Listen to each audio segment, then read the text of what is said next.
Muy bien, muchas gracias. Buenos días a todas y a todos. Hoy vamos a hablar de trenes, proyectos estratégicos.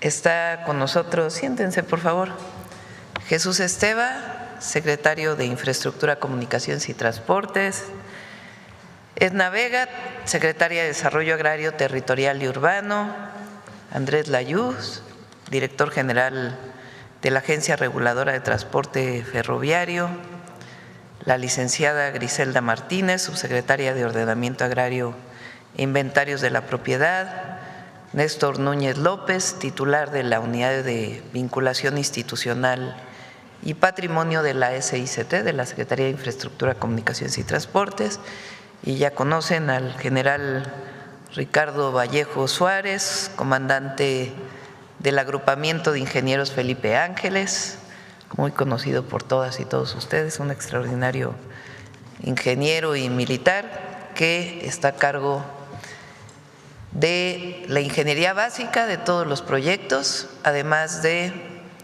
el Ciudad de México Pachuca y el Ciudad de México Querétaro. Entonces vamos a iniciar con Andrés Layuz, después el general Vallejo, después Edna y después Néstor, para que nos hablen también al final de los derechos de vía de todos los tramos. Entonces empezamos con Andrés. Adelante, Andrés. Con su permiso, Presidenta, muy buenos días a todas y todos. Voy a pasar acá al lado de la pantalla. Ya traes tu puntero como Octavio también. Muy útil. Para no bloquear la imagen. Adelante.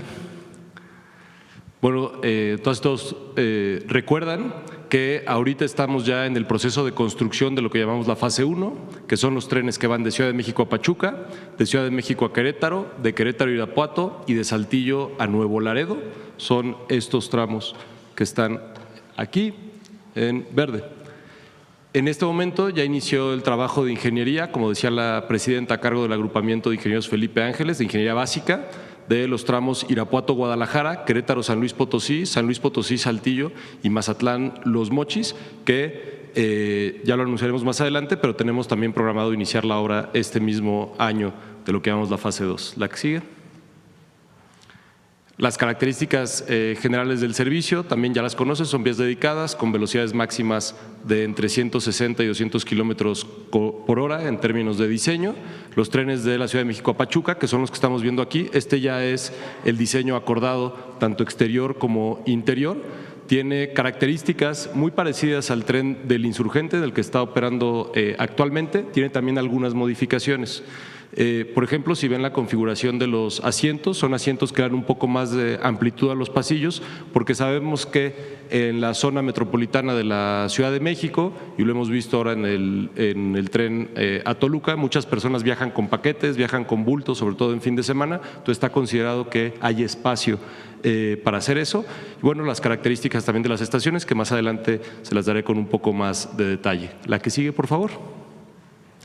Aquí es importante informarles que se emitió a finales de diciembre el fallo en favor de la empresa Alstom México para la fabricación de 47 trenes de pasajeros que son diésel eléctrico con velocidad máxima de 165 kilómetros por hora, una longitud de 100 metros, pero que las unidades se pueden acoplar y las estaciones de forma consistente también permite que en realidad sean trenes de 200 metros. Esto también se consideró que hubiera dos tipos de configuraciones. Uno, que son los de corto itinerario, sobre todo, digamos, la flota que estará operando en las zonas metropolitanas donde tenemos muchas estaciones y un servicio que va a ser más frecuente, con 632 pasajeros, y los de largo itinerario con 271 pasajeros, asientos ergonómicos. Esta imagen que ven es la imagen preliminar de diseño, todavía no está cerrada, seguimos trabajando y haciendo observaciones con Alstom para ya poderla cerrar. Por supuesto, se consideró que los trenes tengan accesibilidad universal y haya información y comunicación al pasajero. Ahorita tenemos estimado que a mediados del año que entra tengamos el primer tren, vamos a hacer un esfuerzo por tenerlo antes. La que sigue, por favor. Sobre el tramo Saltillo-Nuevo Laredo, les voy a reportar los avances que tenemos tanto en licitación como algunos de los avances de obra. Recordarán en conferencias anteriores habíamos presentado justamente que ya se habían licitado y ya estaban en obra los tramos más largos, que son al sur de Monterrey y al norte de Monterrey. Sin embargo, la zona de mayor complejidad es la zona metropolitana de Monterrey. Para construir la zona metropolitana de Monterrey se dividió en 3 tramos.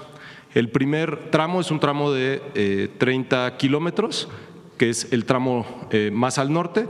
De ese se emitió el fallo el 19 de diciembre. Estamos ahorita en el proceso de licitación de lo que llamamos el tramo A1, que son 8.85 kilómetros, que todos van en viaducto elevado y también incluyen las estaciones que van elevadas.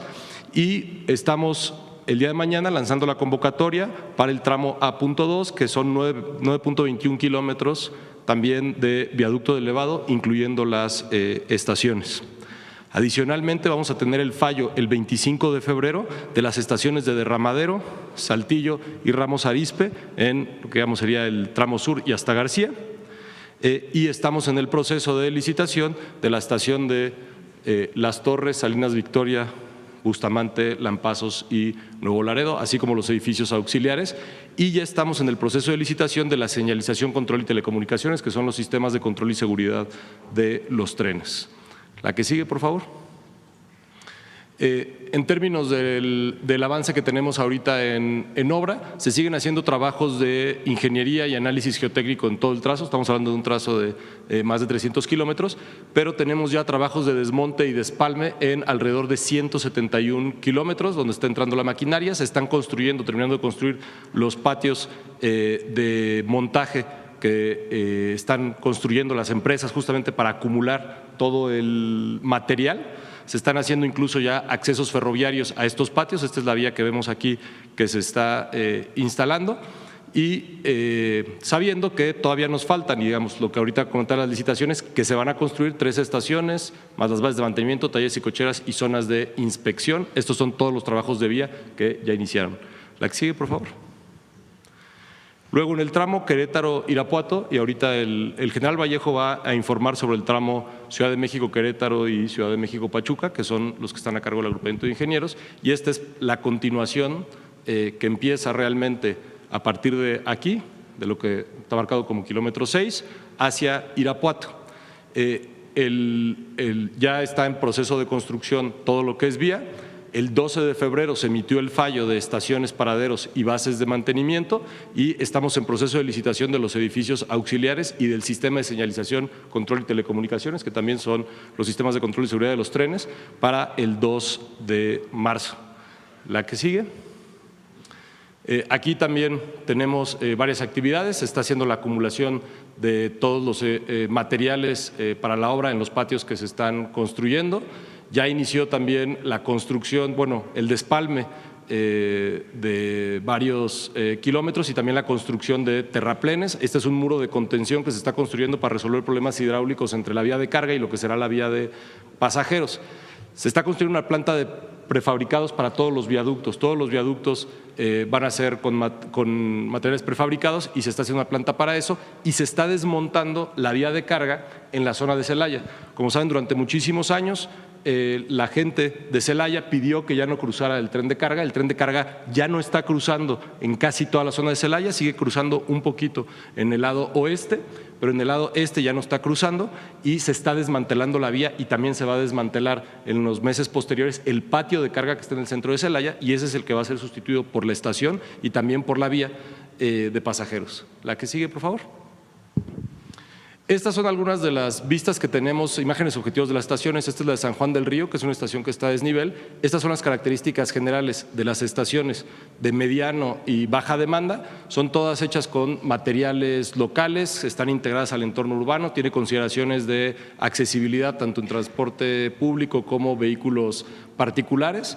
En todas se considera también espacio público y que sean en general construcciones muy transparentes que permitan que las personas puedan ver lo que está sucediendo adentro y afuera y sea un espacio agradable para estar ahí, todos con criterios de accesibilidad universal para los usuarios que tengan alguna discapacidad.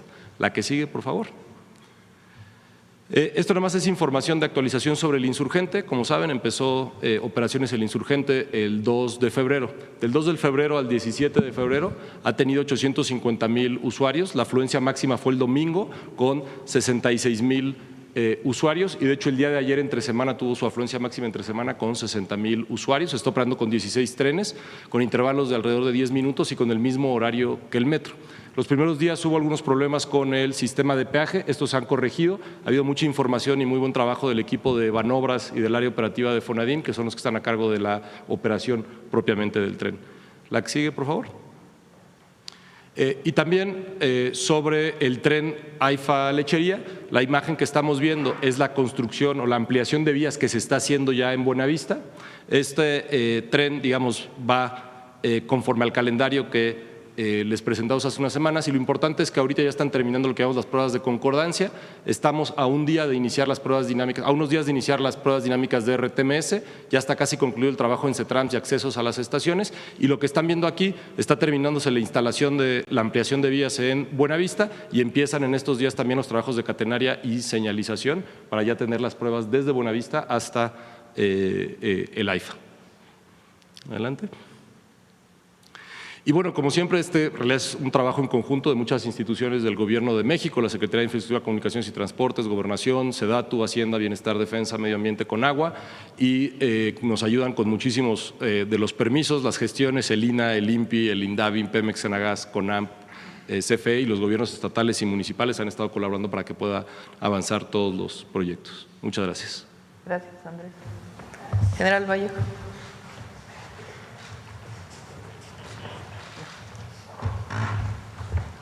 Con permiso, señora presidenta.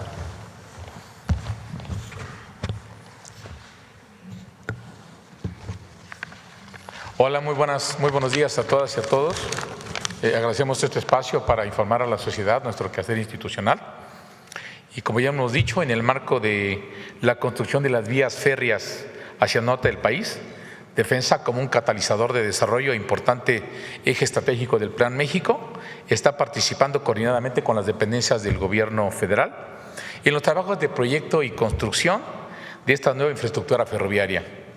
A través del agrupamiento de ingenieros Felipe Ángeles, hemos concluido los estudios de ingeniería básica de la primera etapa, que fueron alrededor de casi 800 kilómetros de vía férrea. Ya lo mencionó el maestro Layuz, ya de Ciudad de México a Pachuca, Ciudad de México a Querétaro, Querétaro a Irapuato y de Saltillo a Nuevo Laredo, conforme a la instrucción presidencial.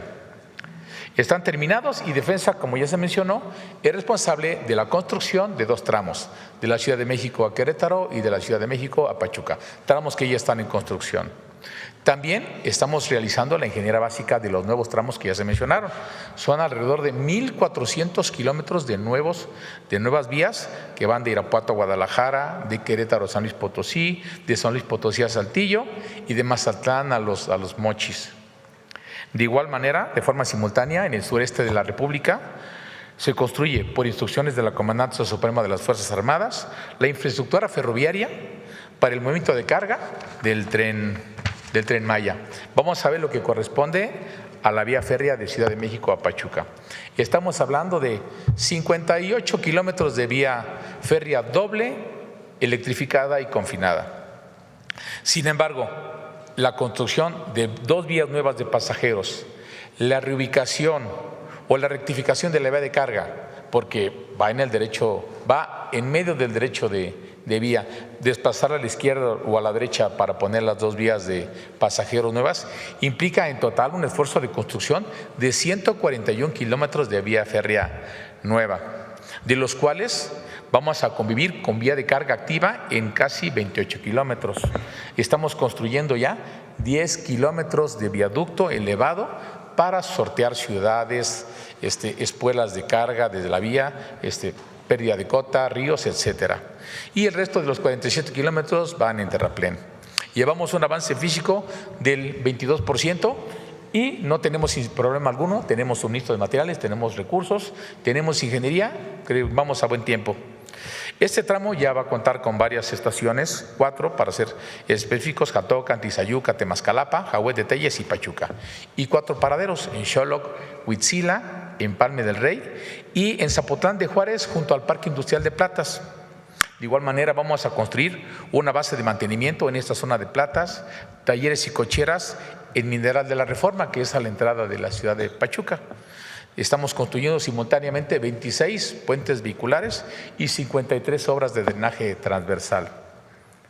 Simultáneamente se están realizando trabajos de terracería para los complejos eléctricos, porque vamos a tener 2 grandes complejos que se van a conectar a la red eléctrica nacional para bajar la alta tensión de 230,000 volts a 23,500 volts, 27,500 volts, para poder energizar el cable eléctrico que se llama catenaria, que alimenta los trenes eléctricos. Para cumplir esta misión, organizamos 10 frentes de trabajo, 5 de obra civil, 2 de energización, 1 de sistemas de catenaria y 2 de estudio de soporte técnico. Todos trabajan simultáneamente, tenemos más de 11,000 empleos directos y estimamos concluir en el primer semestre del 2027. Pasamos a la vía de México-Querétaro. Bueno, aquí estamos hablando de 232 kilómetros de distancia de vía doble, pero igual les hago una referencia. Metiendo 2 vías de pasajeros y rectificando la vía de carga en algunas partes, construyendo unos laderos adicionales, estamos hablando de un esfuerzo de construcción de 545 kilómetros de vía férreas. De ellos estamos conviviendo en alrededor de 140 kilómetros con el derecho de vía de los concesionarios de carga. También tenemos un esfuerzo de construcción de 28 kilómetros de viaductos elevados y 204 de vías sobre terraplenes. Llevamos un avance físico del 10%. En ese tramo se tienen contempladas 6 estaciones, ya lo hemos mencionado: Buenavista, Huehuetoca, Tula, San Juan del Río y la Corregidora y el Marqués en la zona de Querétaro. Adicionalmente vamos a construir 2 zonas de inspección, una en Polotitlán, Estado de México, y otra más en la zona de Querétaro. Una base de mantenimiento en Polotitlán, Estado de México, 366 obras de drenaje transversal y 22 puentes vehiculares, porque como le hemos dicho es una vía confinada. Para cumplir esta misión estamos organizados en 14 frentes de trabajo, 12 de obra civil y 2 de estudios de soporte técnico. Todos están trabajando ya simultáneamente en la construcción. Hemos generado 14,400 empleos y estimamos concluir los trabajos a finales de septiembre del 2027. Seguimos ahora para platicarles un poco de la ingeniería básica que estamos desarrollando. Defensa, en coordinación con nuestros colegas de la Agencia de Trenes y Transporte Público Integrado, estamos realizando los estudios de ingeniería básica de los 1,400 kilómetros de los nuevos tramos que hemos mencionado. De Irapuato a Guadalajara son 310 kilómetros de nueva vía férrea. Ahí estamos considerando convivir 100 kilómetros con los concesionarios de carga, en este caso Ferromex. Después, casi construir 64 kilómetros sobre convivencia carretera y 130 kilómetros en terreno nuevo. De manera muy general, estamos en el aspecto técnico todavía. De Querétaro a San Luis Potosí son también ingeniería básica de 232 kilómetros. De San Luis Potosí a Saltillo son 334 kilómetros de vía férrea. Aquí son 300 de convivencia con la línea B, operada por Kansas City, y 34 kilómetros de vía nueva. De Mazatlán a de Los Mochis es un esfuerzo mayor, son 529 kilómetros, de los cuales 400 son de convivencia con la vía de carga que ya existe en el derecho de vía y 129 de trazo nuevo, para tratar de conectar. Ya lo vamos a ver después, las poblaciones como de Guamúchil, pasar a Guasave y terminar en Los Mochis. Pues bien, todo eso lo estamos haciendo ya de manera coordinada. Llevamos un avance del 20%, estamos desplegados en todos los tramos y estamos llevando constantes reuniones técnicas para definir el trazo técnico, el trazo preliminar, determinar cuáles van a ser las estaciones, paraderos, establecer los términos de referencia y después, a través de la coordinación con la Agencia de Trenes, socializar el proyecto con estados, municipios y los propios habitantes. Seguimos con la infraestructura de carga del Tren Maya. Estamos construyendo la primera fase de esta infraestructura y llevamos un avance del 25%. Estamos trabajando, es importante mencionarles que contamos con todos los permisos ambientales respectivos, porque estamos trabajando en esta zona con delicados sistemas ambientales. Y además vamos trabajando con una prospección arqueológica que nos va liberando espacios. Contamos con todos los manifiestos de impacto ambiental, con todos los estudios técnicos justificativos para cambiar el uso del suelo. Y estamos llevando a cabo todos los programas que nos estableció Semarnat sobre prevención, mitigación y compensación de impactos ambientales. Y vamos cumpliendo con todas las normas para que no quede duda alguna. Actualmente estamos construyendo los 4 complejos de carga más importantes. El de Palenque, el de Pochilá, que es propiamente el sur de Mérida, como le hemos mencionado, el de Progreso para conectar el puerto con la red ferroviaria del Tren Maya y el de Cancún. De igual manera, estamos construyendo vía férrea nueva. Estamos construyendo vía férrea de Mérida a Progreso y estamos rehabilitando un corredor de vía que sale de Pochilá, donde se conecta con el Tren Maya, con la vía del Tren Maya de pasajeros, hacia la zona industrial de Mérida para potenciar el movimiento de carga ahora a través del ferrocarril, que actualmente la vía estaba en desuso, sin operación. Bueno, aquí hemos generado 11.500 empleos directos y se está por finalizar o contemplando finalizar esta primera etapa. Al finalizar este año haya ya operación temprana de infraestructura de carga por parte de la empresa Tren Maya. Por cierto, es necesario mencionarles que sumando los 101 kilómetros de vías de patio que hay en los complejos de carga, más los 70 kilómetros de vía nueva que se van a realizar para conectar la ciudad de Mérida con Progreso y el nuevo corredor industrial de Pochilá a Mérida, sumamos en total, más los trenes de carga que le hemos mencionado, un esfuerzo de construcción, nada más de esta primera etapa, nada más por parte de nosotros, además de los consorcios, el Cuerpo de Ingenieros del Ejército lleva a cabo la construcción de 950 kilómetros de vía férrea. Es un gran esfuerzo de construcción en base a las instrucciones de la Presidenta de la República. Ahora bien, es importante mencionar que como compromiso institucional, con la cobertura de las dependencias como la Secretaría de Desarrollo Urbano, Territorial y Agrario y la Secretaría de Infraestructura, Comunicaciones y Transportes y el apoyo de los gobiernos estatales y municipales, se continúa cada vez más socializando el proyecto y obteniéndose nuevos derechos de vía que nos permiten a los ingenieros militares realizar más estudios técnicos de ingeniería e ingresar más maquinaria para abrir nuevos frentes de construcción. De esta manera se va dinamizando e incrementando los avances.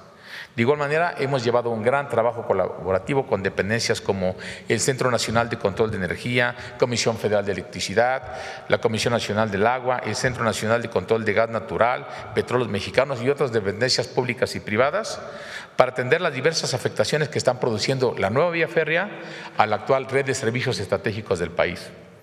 En coordinación con nuestros colegas de la Agencia de Trenes, estamos trabajando en los nuevos proyectos ejecutivos y en la ejecución de lo que estamos haciendo conforme a las normas oficiales mexicanas en materia ferroviaria. Y se trabaja coordinadamente con los concesionarios de carga con vía activa de transporte de mercancías. Adicionalmente, y en coordinación con la Secretaría del Medio Ambiente, Recursos Naturales y el Instituto Nacional de Antropología y Historia, Defensa reafirma la disposición para construir con respeto al medio ambiente y salvaguardar nuestro patrimonio histórico y cultural. Así lo hemos venido haciendo desde 7 años y así lo continuaremos realizando. Continuaremos participando en estos proyectos instruidos por la Presidenta de México que impulsan el desarrollo del país y generan bienestar en la población. Aprovechamos este espacio y hacemos mención que esta Secretaría, en su calidad de motor de desarrollo de infraestructura, solicita a los habitantes de las áreas beneficiadas con estas obras su cooperación, su comprensión y su apoyo que nos permita la pronta ejecución y construcción de este medio de transporte masivo de gran calidad. Muchísimas gracias a todos. Es cuanto, Presidenta. Gracias.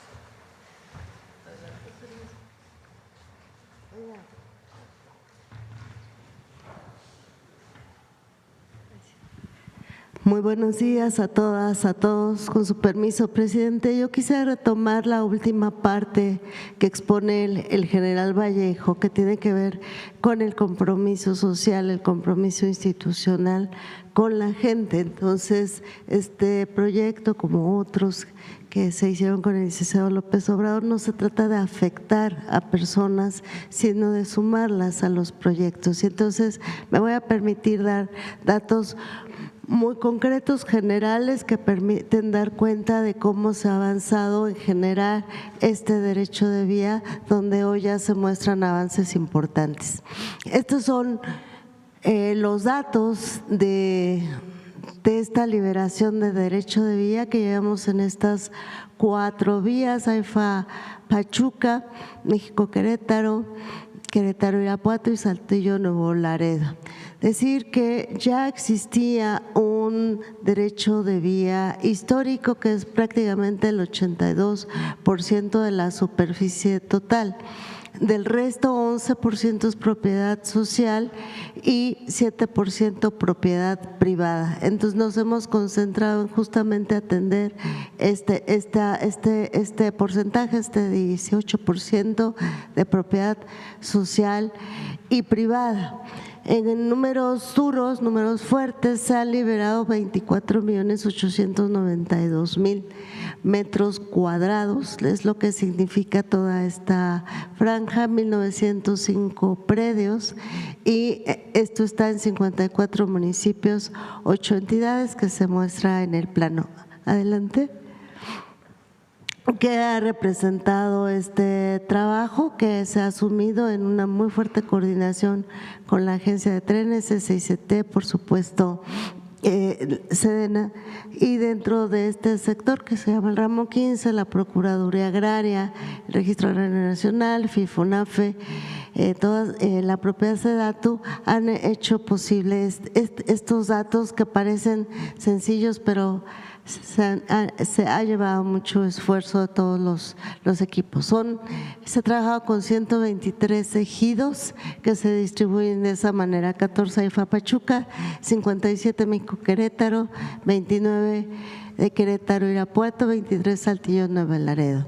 Han significado la realización de 70 asambleas donde han participado más de 3.500 personas en 633 parcelas adquiridas. Estas 69 son de uso común y 564 son parcelas individuales. Aquí vemos imágenes, que es lo que más vamos a mostrar adelante de estas asambleas. Todos los ejidatarios firman su consentimiento, primero el convenio de ocupación previa y ya cuando se les paga el recurso también una fuerte participación en Irapuato, México, Querétaro.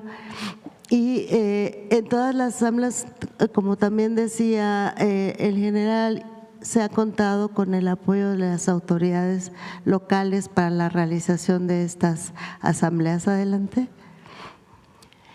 Otro tema muy relevante, muy importante para ello, ha sido la consulta indígena, que está por ley y que estamos conscientes de que es indispensable llevarlas a cabo. No solo indispensable, es por ley que tenemos que hacerlas.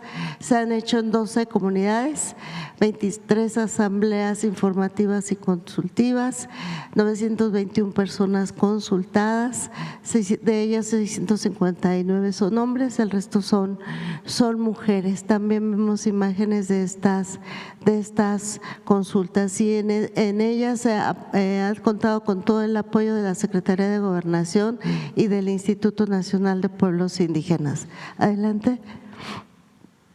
Aquí más imágenes de esas asambleas. Otro tema es justamente la atención a las familias que están sobre el derecho de vía, viviendo sobre el derecho de vía, y aquí lo que se hizo fue reubicarlas, relocalizarlas a una nueva vivienda. Vivían en estas condiciones 44 familias viviendo sobre el derecho de vía, y entonces logramos trabajar con ellas, aceptaron reubicarse a un conjunto habitacional en mejores condiciones. Adelante. Se les hizo entrega de su vivienda ya hace algún tiempo, unas semanas. 44 familias beneficiarias, 33 con vivienda nueva y 11 con recursos para que ellos adquieran su vivienda. En total se invirtieron 28 millones de pesos. También agradecemos el apoyo de las empresas que nos ayudaron a facilitar el acceso a esas viviendas. Adelante. Y por proyecto, ya no me voy a detener mucho, es el desglose aquí de los datos que presentamos en la primera lámina, que ha significado más superficie liberada justamente en México Querétaro, con más de 7 millones de metros cuadrados. Adelante. Y yo quisiera aprovechar, bueno, también se avanzó en esta derecho de vía histórico, se emitieron pues 1010 títulos, aquí vemos por la descripción por vía, 153 AIFA Pachuca, 550 en México Querétaro, 98 Querétaro Irapuato y 209 Saltillo Nuevo Laredo. Adelante.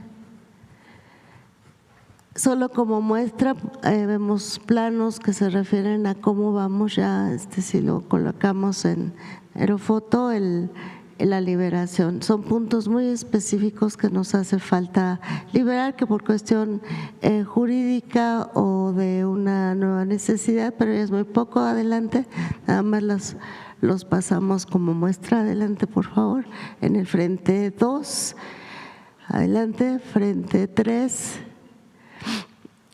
Son pequeñas líneas ya que nos falta deliberar. Adelante, frente 4, adelante, frente 5. Es solo como muestra de cómo vamos en esta vía de AIFA Pachuca. Yo aprovechar para decirle a la gente que nos ha apoyado muchísimo, compartirle, Presidenta, la gente quiere el proyecto, está muy confiada en el proyecto y están depositando la confianza en la Presidenta, en el Gobierno de México para avanzar, y eso nos tiene muy contentos, muy satisfechos porque lo estamos haciendo bien. Gracias, Presidenta. Gracias, Edna. Adelante. ¿Aquí?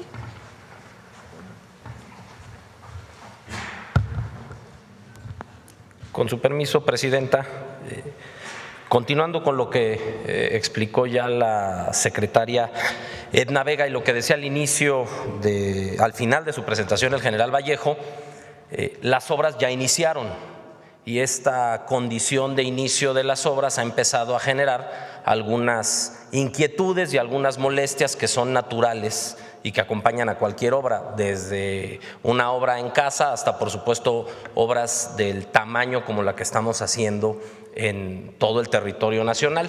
Derivado de eso, por instrucciones de la Presidenta, hemos construido mesas de atención social que se reúnen semanalmente, que encabezamos desde el Gobierno federal, pero que nos acompaña de manera permanente los gobiernos estatales, fundamentalmente a través de sus secretarías de gobierno y sus secretarías de obra, y también nos acompañan los municipios por donde estamos trabajando ya y tenemos avances de obra. Estas mesas se reúnen una vez a la semana y de manera permanente nos permite que los municipios tengan información también del programa de obra, y eso también nos facilita informarle a la ciudadanía cuando vamos a tener un cierre vial, cuando se va a tener alguna incomodidad extra por la realización de la obra. Hemos llevado a cabo 49 reuniones, tenemos trabajo y convenios firmados con 6 entidades federativas y con 41 municipios. Importante también decir que tenemos una mesa instalada por cada entidad federativa en cada trazo, es decir, en el AIFA Pachuca tenemos una mesa de atención social con el Estado de México y una mesa de atención social con el Estado de Hidalgo. En el caso del Ciudad de México Querétaro tenemos una mesa de atención social con el Estado de México, otra con el Estado de Hidalgo y otra con el Estado de Querétaro. Para el caso de Querétaro Irapuato tenemos una mesa instalada con el Estado de Guanajuato. Para Saltillo Nuevo Laredo estamos en el proceso de instalar la mesa social de atención en el caso de Coahuila, y en el caso de Nuevo León y Tamaulipas seguramente estaremos instalando 2 o 3 mesas por la cantidad de kilómetros que abarca ese tramo de la obra. La que sigue, por favor. Estas mesas de atención social no son solo mesas que se ven una vez a la semana, sino tienen un acompañamiento territorial. tenemos que estar de manera permanente en territorio atendiendo cualquier problemática. La mayoría de las veces lo que nos encontramos es pues incomodidades por el ruido, por el tráfico, por el polvo que generan las obras, pero a veces también surgen algunas otras problemáticas que tenemos que ir atendiendo y por eso tenemos 12 brigadas de compañeros del Gobierno de la República, fundamentalmente de Comunicaciones y Transportes, del área de vinculación y de la SEDATU, del área de la subsecretaria Griselda Martínez, y estamos trabajando permanentemente en territorio con el objetivo de que no se detenga la obra, que a pesar de que estas incomodidades o inquietudes que pueden surgir en el entorno y el desarrollo de la obra, podamos lograr que no se detenga los trabajos que está realizando, en algunos casos el agrupamiento de ingenieros y en otros casos los consorcios privados. Con estas brigadas levantamos minutas, se llevan los acuerdos a la mesa de atención social semanal y hemos realizado más de 300 caminamientos. La que sigue, por favor. Finalmente, la mesa de atención social y los caminamientos nos llevan al seguimiento de todo lo que se ha ido acordando. Esto es muy importante decir que cada minuta que se firma y cada compromiso al que se llega con la comunidad viene acompañado no solo del gobierno federal, sino como en la mesa estamos todos, nos acompañan también los gobiernos de los estados y nos acompañan los gobiernos municipales. Esto resulta fundamental porque en experiencias anteriores cada autoridad acordaba por su lado algún tema con la comunidad que se veía afectada y luego resolver todo lo acordado se volvía muy complicado. Ahora vamos todas las instituciones del Gobierno de México acompañadas con los gobiernos estatales y municipales y atendemos de manera coordinada qué le toca a cada quien. A estas mesas, a estas 218 reuniones de seguimiento que hemos llevado a cabo, no nada más participamos SICT, SEDATU, gobiernos estatales, municipales y los frentes de obra, los directores de frente de obra, sino aquí también invitamos a Conagua, a Pemex, a la Comisión Federal de Electricidad, al INPI, a cualquier institución que requiera ayudarnos para poder atender algún reclamo social, pues se les convoca a estas mesas y es en ella donde vamos asumiendo compromisos, firmando minutas para que todo se vaya realizando.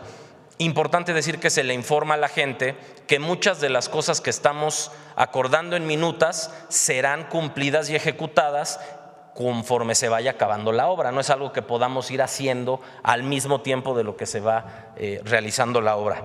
La que sigue, por favor. Finalmente, como ya también lo dijo el maestro Andrés Layuz, este es un trabajo en el que participamos muchas dependencias del gobierno federal, por supuesto los gobiernos estatales y municipales, a los que ya dijo Andrés de Comunicaciones, Gobernación, Medio Ambiente, Bienestar, Buen Gobierno, el INDAVIN, la ahora TRAPI. Nosotros agregamos siempre a Ferrocarriles Nacionales en liquidación, que es de donde obtenemos los títulos históricos, y por supuesto también al INDEP, que es quien está operando el proceso de liquidación de Ferrocarriles Nacionales. Sería cuanto, Presidenta. Muchas gracias. Pues esta es la información del día de hoy. Vamos muy bien. El tren Ciudad de México-AIFA inicia operaciones antes de Semana Santa. El Ciudad de México Querétaro y el AIFA Pachuca estará en operación en el 2027 y van muy bien. Ya informó el general Vallejo, el Tren Maya de carga lleva 25% de avance y también va en tiempo, y todo ha sido pues un trabajo coordinado muy bueno, y sobre todo agradecer a la población por su comprensión, por su colaboración, por su cooperación. Siempre es complejo el derecho de vía, el poder acordar los montos en los que se va a comprar su tierra o mover alguna vivienda, en fin, y en todos ha habido una excelente cooperación. Entonces vamos muy bien en los trenes del norte. Bueno, adelante. Vamos. Shakira. A ver el compañero que dice que nunca le doy la palabra.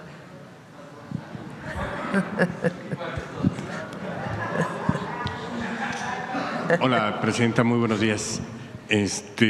Yo quisiera preguntarle, insistir un poco sobre, ayer se dieron a conocer audios en torno a una supuesta reunión sostenida por el secretario de Marina con el contraalmirante Fernando Guerrero. Preguntarle si hay ya abierta alguna línea de investigación que dirija hacia el secretario. ¿Le han confirmado algo por parte de...? No hay líneas de investigación contra el secretario y está abierto toda una línea de investigación relacionada con el llamado huachicol fiscal o el contrabando de combustible. Hay todavía detenciones pendientes, hubo detenciones de algunos miembros de Marina, como ustedes saben, que el propio almirante denunció en su momento y sigue la investigación en la Fiscalía General de la República y hay que esperar a que continúe y que dé la información la Fiscalía. Y en este mismo sentido preguntarle en la cooperación que se tiene con Estados Unidos, porque también hay abiertas líneas de investigación en la Fiscalía de Estados Unidos, preguntarle si han pedido algún tipo de información a México, están colaborando de manera coordinada con ellos, y usted había mencionado que se iba a solicitar la extradición de personas involucradas en Estados Unidos porque tienen también procesos en México. Si nos pudieran ampliar un poco más la información sobre ello. Sí, son empresarios que se dedicaban a ser parte de la entrada de combustible sin pagar impuestos a México, y hay solicitud de extradición de algunos empresarios y es la Fiscalía quien tiene que dar la información, si es que así se puede, en el marco de la investigación de los nombres de estos empresarios. ¿Son los Jensen? Entre otros. Y, presidenta, también, desde septiembre le pedimos a la Secretaría de Hacienda que nos hiciera favor de actualizarnos el monto de las partidas o los hechos ilegales que hayan detectado, pero no nos ha proporcionado ninguna información. ¿Le han dicho a usted si se actualiza esos 600,000 millones que se habló en un principio, si ya cambiaron, han aumentado o se ha iniciado ya el proceso de recuperación de los 16,000 que estaban ya en proceso? Esta es una estimación, lo que dijo en su momento la Procuradora Fiscal. Eso es muy importante. ¿Cómo se hacen estas estimaciones? Pues la estimación del posible volumen de combustible que no pagó impuestos. Entre otras, ¿cómo se hacen estas estimaciones? Por ejemplo, del caso de Pemex, si hay una tendencia en la venta de combustibles de Pemex y cae esa tendencia, que no tenga que ver con lo que se llama el periodo. Por ejemplo, en enero se vende menos combustible normalmente que en diciembre. Entonces, no tiene que ver con esta estacionalidad, sino realmente con una tendencia en la disminución en algunos periodos. Así es que se hace la estimación en un trabajo coordinado con la Secretaría de Hacienda. Y siguen trabajando para poder estimar de qué monto se trató estos impuestos que no llegaron a pagarse por el contrabando de combustible. Y en su momento, cuando se tenga la información, por supuesto, se dará, y tiene que ver también con la investigación de la propia Fiscalía. Esto en cuanto hace a la estimación del monto global, pero la fiscal también habló de 16,000 millones querellados, es decir, ya estaban en litigio para la recuperación. Me gustaría saber si hay avance en ello. Pues la Fiscalía tendría que informar. ¿Podría invitar a la Procuradora Fiscal a que nos diera esta información? Sí, en el momento en que esté la investigación ya cerrada y las gráficas de Pemex, que les he estado mencionando cómo ha venido aumentando la venta de combustibles de Pemex, incluso de los privados, lo cual muestra, y su pago de impuestos, lo cual muestra que hay una disminución sustantiva en el contrabando de combustible, además del trabajo permanente que se está haciendo de vigilancia. Entonces, con gusto, en el momento que se tenga toda la información, se da a conocer públicamente. Presidenta, en otro tema me gustaría preguntarle, hay ajustes que hacen los gobiernos en sus personal, algunos necesarios porque se trata de cambiar alguna política o dar un viraje en algún sentido que corresponda a la decisión administrativa, en otros porque ellos deciden ir a competir hacia un cargo de elección popular o son invitados en otros gobiernos a participar. ¿Usted tiene en el corto o mediano plazo la vista de cambios en su gabinete? Por el momento, no. Ninguno. No. Ok. Y también preguntarle relacionado con el tema del huachicol, si ha recibido por parte de Estados Unidos petición sobre información relacionada con algunos de los funcionarios mexicanos. No. Absolutamente. No. Y finalmente, Presidenta, preguntarle, esta próxima semana usted presentará la reforma electoral o la va a posponer un poco hacia marzo. El martes la voy a presentar, el martes de la próxima semana. Ok, muchas gracias, Presidenta. Gracias. Adelante. Vamos a ver. A ver el compañero que… Buenos días, Presidenta. Alonso Urrutia de La Jornada. Preguntarle qué fue lo que ocurrió ayer en el sistema de aduanas, esta falla que afectó. Se rompió un cable de fibra óptica. Entonces, al romperse el cable de fibra óptica, pues perdió la información durante un periodo de tiempo. Se arregló el cable. Se están viendo las causas de qué fue lo que provocó este rompimiento y también la posibilidad de que haya cables paralelos que eviten que sucedan estas circunstancias. ¿No es muy vulnerable el sistema? Se está viendo la causa, no había ocurrido. Se está viendo la causa de por qué se quebró la fibra óptica y al mismo tiempo pues algún esquema para tener un cable paralelo pues que permita que en caso de que se rompa uno, pues siga la transmisión de Ahorita datos. no hay ningún sistema alternativo, pues, que evite este tipo de fallas que, bueno, tiene costos muy importantes, ¿no? Sí, evidentemente de inmediato inició pues el procedimiento para la reparación y, repito nuevamente, se está viendo la causa y al mismo tiempo buscando un esquema para que haya un sistema paralelo que evite que sucedan estas circunstancias.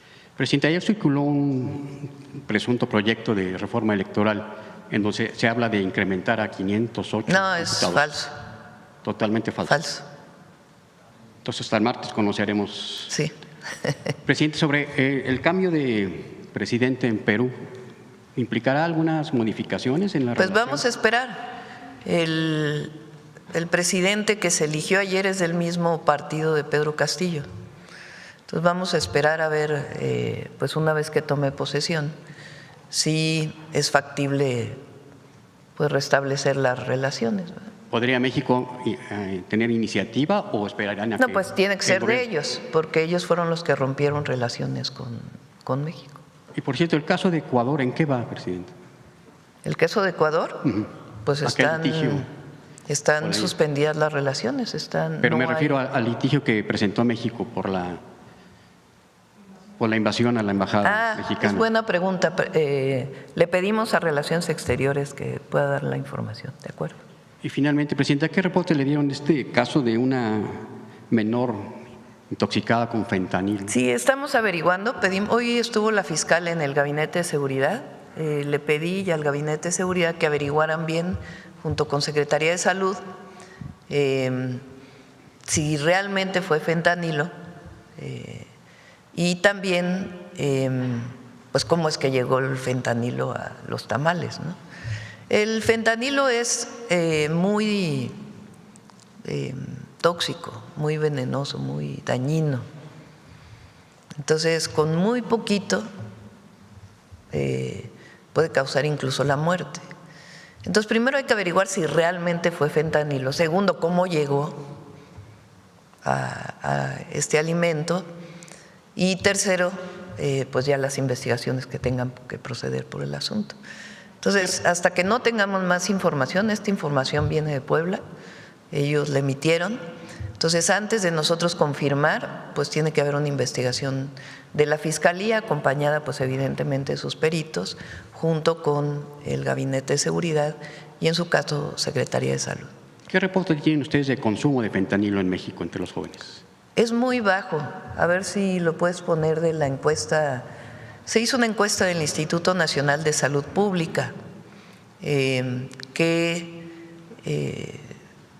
tuvo una muestra representativa muy importante y da continuidad pues a un ejercicio que se había hecho hace ya algunos años. Entonces la presentó el doctor Kersenovich, una de las mañaneras. Aquí la presentamos ayer o antier, en el caso de una pregunta que se hizo por consumo de tabaco y alcohol. Y a ver si nos puedes pasar el consumo de fentanilo, que si mal no recuerdo en adolescentes ha disminuido. Eso significa que la campaña ha dado resultados.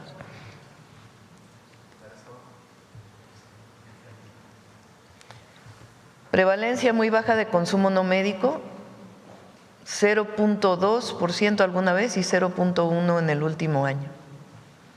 Y había uno entre, a ver si está aquí, entre la diferencia entre adolescentes y…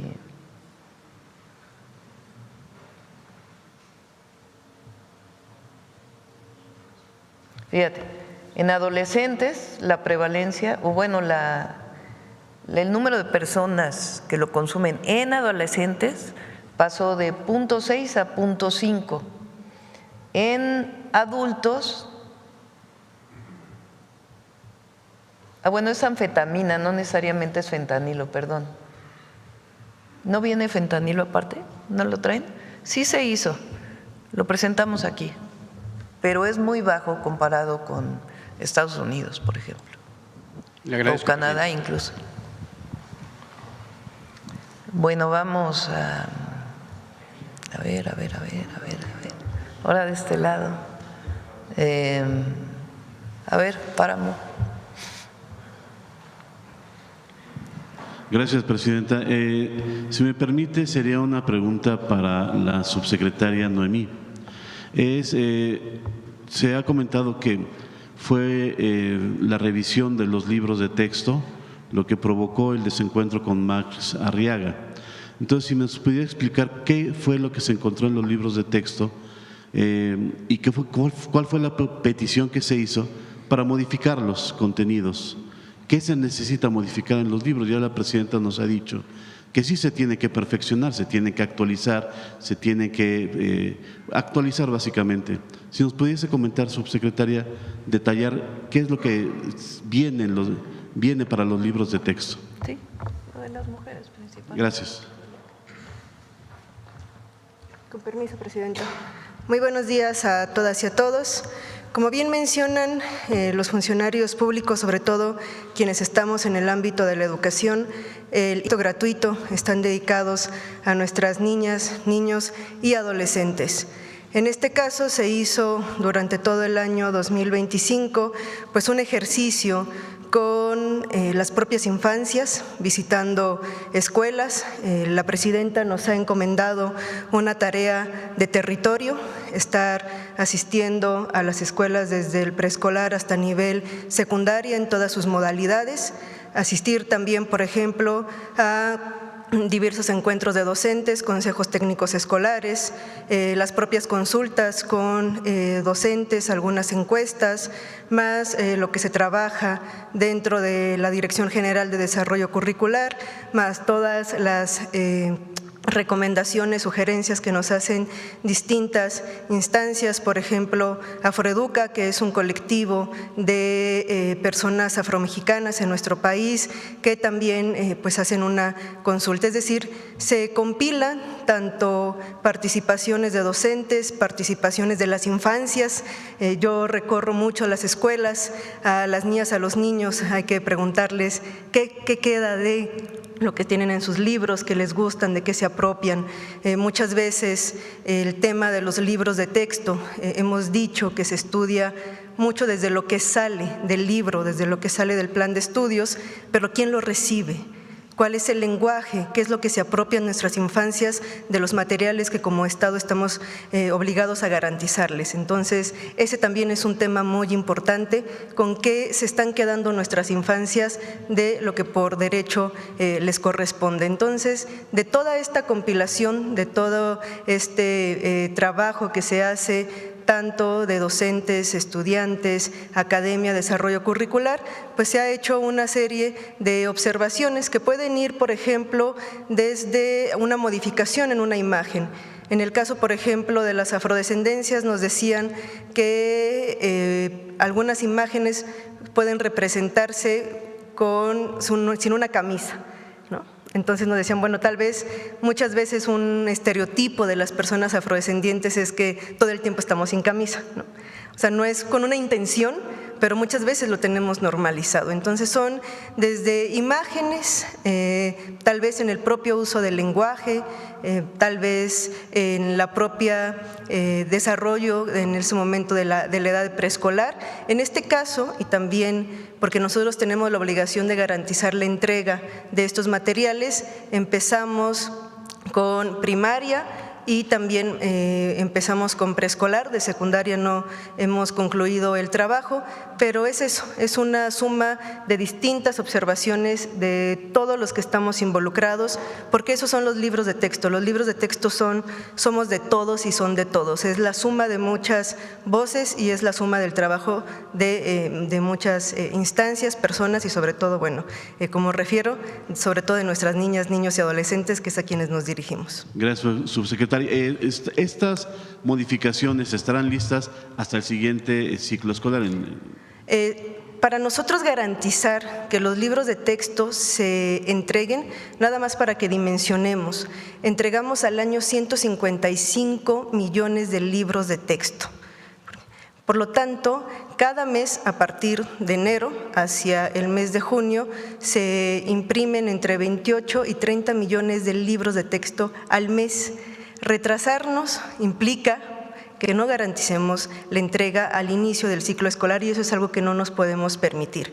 Es por eso que el trabajo de la revisión, de la edición y todo lo que implica el libro de texto lleva pues, importantes meses de trabajo.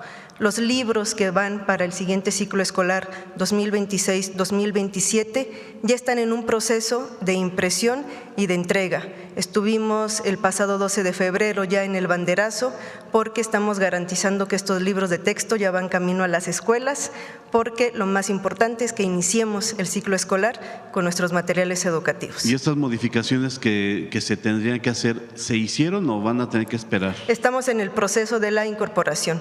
Como les mencionaba, nosotros tenemos que concluir con los materiales para poderle estar impresos antes del mes de enero. Es decir, si yo retrasaba, bueno, todo el equipo también se involucra con Alitec, si retrasamos la impresión, no garantizamos la entrega al inicio del ciclo escolar. No podemos darnos ese lujo, no podemos fallarle a las niñas, niños y adolescentes. Por lo tanto, todo lo que son sugerencias, observaciones, se trabajan previo a un ciclo escolar.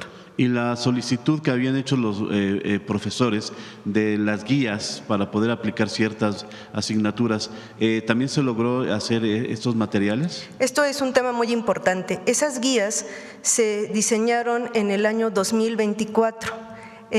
Fue una solicitud de la administración anterior. Recordemos que nuestro plan de estudios entra en vigencia, nuestro plan de estudios para preescolar, primaria y secundaria 2022. En el año 2023, algunas de estas voces de los profesores decían, vamos también a fortalecer e implementar la nueva escuela mexicana.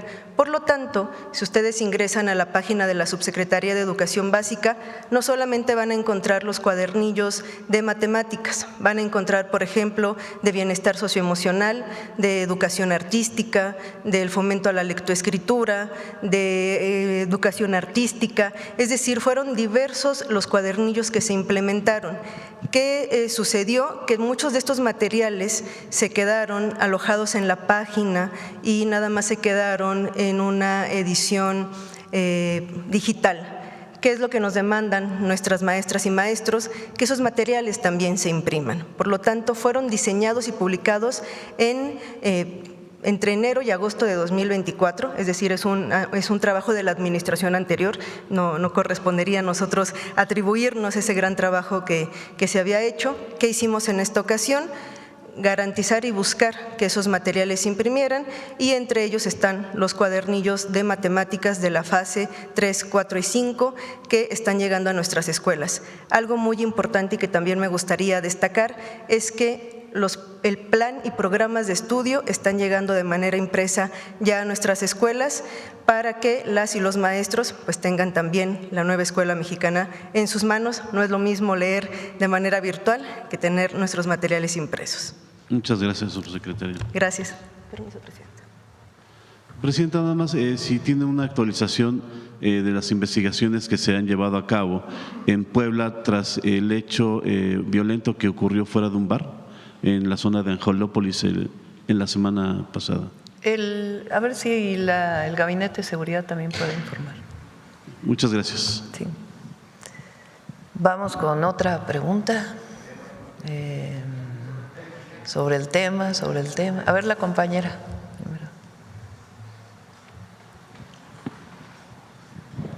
Buenos días, Presidenta. Julia Bonilla, del periódico La Razón, y al mediodía con Javier Solórzano. Retomando el tema de la reforma electoral, ayer pues se reitera este escenario de que posiblemente, no se ha alcanzado aún el consenso. Ya usted comentaba que pues es un tema de los diputados, pero ya también usted adelantaba 4 bases o ejes principales de la reforma que estará presentando. Entonces, en este marco de la búsqueda de consensos, consultarle si estos 4 planteamientos son irreductibles para la negociación que estarían buscando Morena principalmente.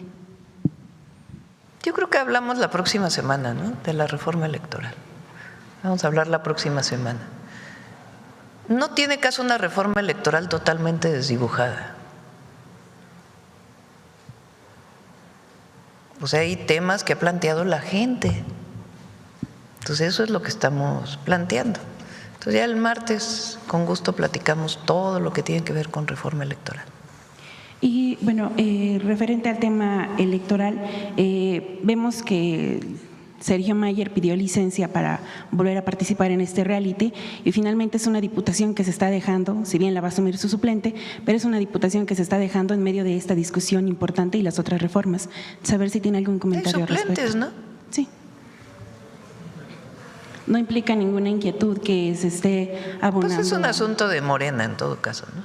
Pero hay suplentes. Cuando un diputado se va, pues está su suplente. Okay. Y retomando también el tema ahora de educativo, ya no hubo oportunidad ayer de preguntarle a la secretaria de Anticorrupción, pero mencionaba que se inician todas las investigaciones a partir de que se reciban oficios o haya quejas o pruebas.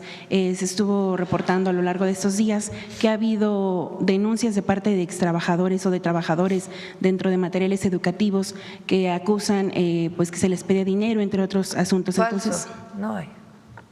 Y además quiero, porque dicen, ¿cómo es que Marx Arriaga se le pidió que pudiera dejar su encargo? Son encargos. Y al mismo tiempo hay un reconocimiento. Pues sí, hay un reconocimiento a Marx Arriaga. Es un hombre con doctorado, culto, que hizo un gran trabajo al frente de los libros. Y todo nuestro reconocimiento a Marx Arriaga, todo. Toda esta crítica de la derecha ahora contra él, pues nada más que comparen currículums. El currículum de Marx Arriaga, sus publicaciones, su trabajo, con el de cualquiera de sus críticos. Nada más que a veces pues hay desencuentros internos y entonces se le orienta si quiere participar en otro espacio, él decide que no y finalmente pues ya no está en el cargo. Pero esta crítica ahora, a ver, nada más que le miren su currículum a Marx Arriaga. Y la nueva escuela mexicana no se va a modificar. Claro, como bien dice Noemí, pues hay enriquecimiento de los libros, que viene también de los propios maestros, de los propios estudiantes, pero no tiene ninguna contradicción. Entonces, ¿se concluyó una investigación a raíz de estas denuncias, quejas que presentaron? Es un hombre honesto, Marx Arriaga. No hay nada que muestre lo contrario. Y bueno, a él cuando estaba dejando las oficinas, él mismo declaró que dejó firmadas 105 plazas para colaboradores dentro de la dirección. ¿Serán tomadas como válidas debido a que las firmó ya cuando Pues había vamos sido a ver, ya destituido? se revisará por parte de la nueva titular. Okay. Y nada más para precisar lo que ahorita comentaba la subsecretaria de las correcciones o este mejoramiento que será, entonces ¿estarían listas para la impresión del ciclo escolar 2026-2027? No, sería hasta la siguiente. O sea, 27, lo que dice 28. Noemí es que hay algunos enriquecimientos, vamos a llamarle así más que grandes modificaciones, a los libros y estarían listos, tienen que estar listos en enero del 27 para que entren a imprenta para poder entrar a septiembre del 27. Ok. Y por último, presidenta. O agosto, ¿cuándo se entra a la escuela? Septiembre, ¿verdad? Ok. Y por último, presidenta, hoy en La Razón publicamos que, bueno, de acuerdo con reportes que también se extraen de datos de Pemex, el tema del robo de hidrocarburo ha disminuido 10%. Sin embargo, se está observando un repunte en algunos estados como es Hidalgo y sobre todo lo que llama la atención es que está como migrando el tema del robo de hidrocarburos ya al sureste del país. ¿Está migrando qué, perdón?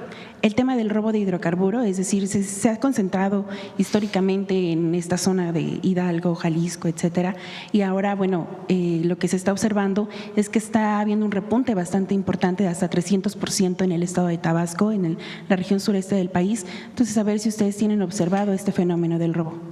El tema del huachicol está disminuyendo y eso lo podemos ver en el incremento de las ventas con impuestos, digamos, en Pemex y en los privados. Y se sigue con las investigaciones y se sigue trabajando para los dos temas, para evitar cualquier entrada de combustible que no pague impuestos y también cualquier conexión ilegal a algún ducto de Pemex. ¿Estaría considerando algún reforzamiento en los operativos al sureste del país debido a esta migración del robo? Fíjense, a ver si te pueden mandar una fotografía de los camiones, las pipas que llevan ahora combustible, cómo tienen un QR. A ver, pero también la fotografía, a ver si te lo pueden enviar. Si ustedes van por las carreteras del país, pueden ver que los vehículos que llevan combustible ya tienen un QR como estos, grande.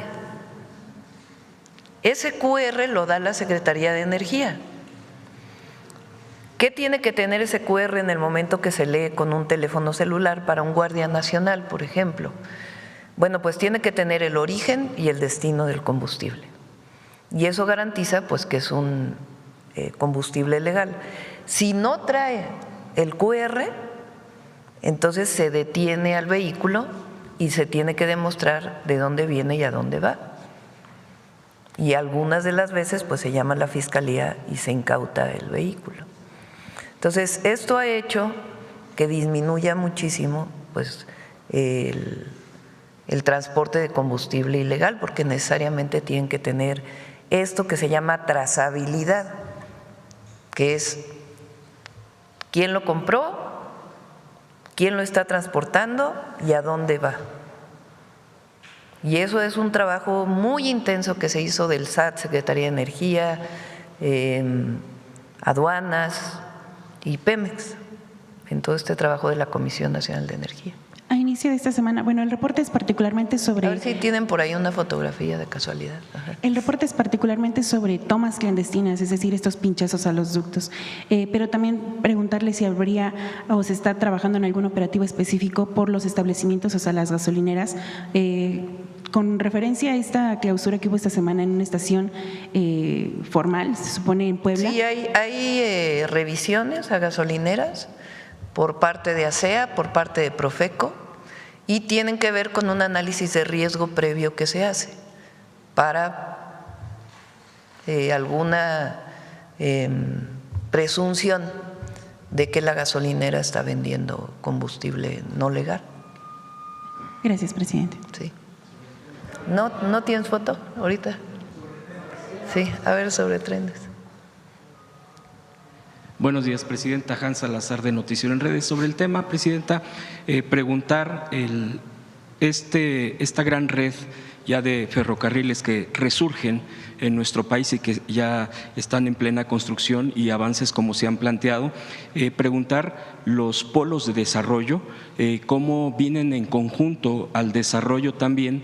Sabemos que, bueno, tiene que ver con el tema industrial, con la carga, con trenes de carga, pero ¿cómo pueden confluir? Porque también en los polos de desarrollo entiendo que podría haber más, ampliar la gente que pueda vivir cerca de ahí y pueda considerarse, si no que el tren pase por ahí, pero que sí haya una relación entre estas redes de ferroviarias con los polos de desarrollo. Esa sería una. Y también en esto mismo, otra pregunta.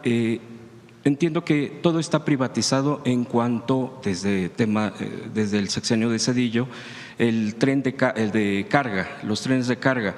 El gobierno federal no tiene ningún punto a considerar que retome algo al respecto de trenes de carga, o todo lo tendrá la parte privada como lo ha venido teniendo. Por ejemplo, el México-Pachuca, Ciudad de México-Pachuca, ahí donde estuvimos en la inauguración, bueno, el inicio de la construcción, justamente ahí en Hidalgo hay un polo de bienestar que muy probablemente tenga una orientación a farmacéutica, porque ahí muy cerca hay desarrollos farmacéuticos y ya hay mucho interés. Y así en otras áreas en donde va el ferrocarril. En el caso del de carga, recuerden que el malla de carga lo va a operar la Defensa Nacional a través del Tren Maya. El Tren Maya está operando, la empresa Tren Maya opera el tren de pasajeros y además va a operar el tren de carga. Y no sé si quieras mencionar algo más sobre los trenes de carga, Andrés.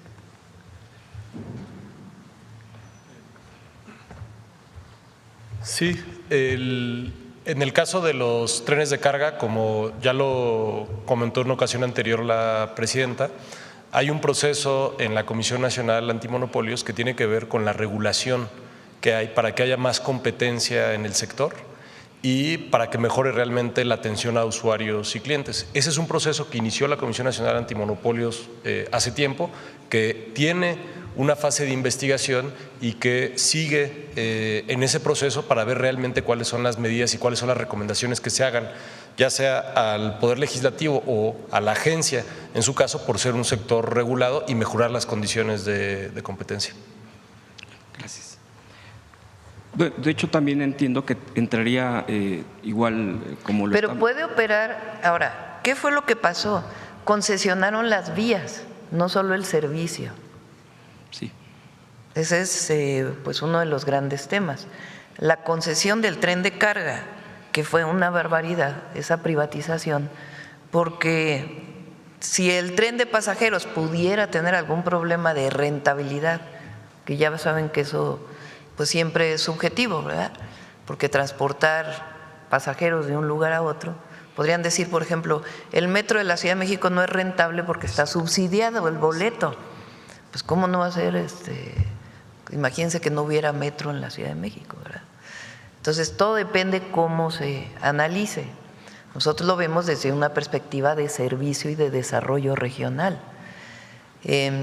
Pero bueno, supónganse que alguien dijera, bueno, el tren de pasajeros tiene más problema para que se recupere la inversión que se hizo o para que opere sin necesidad de una aportación adicional por parte de los recursos públicos.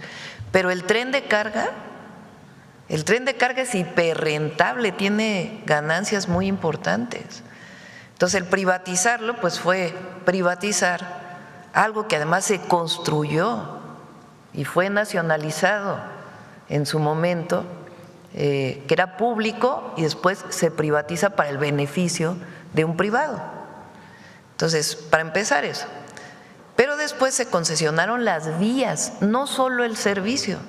Podría haber sido, por ejemplo, que las vías se quedaran como parte del Estado y en todo caso concesionas el servicio. No, concesionaron todo a muchísimos años. Entonces el problema que tienes para que otro use esas vías, pues es que le tiene que pagar al que hoy tiene concesionadas las vías.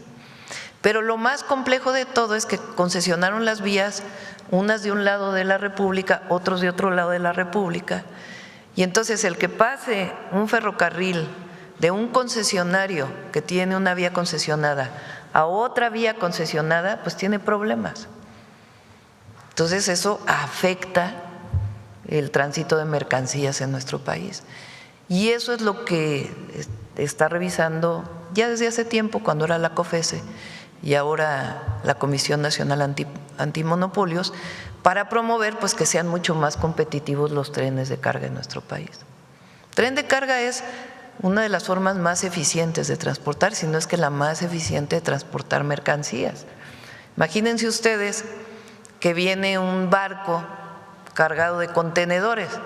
En un barco pueden llegar miles de contenedores y luego llegan al puerto, y cuando se transporta en tractocamión, pues hay veces que es un contenedor por tractocamión, o cuando son dobles, pues son 2 contenedores por tractocamión.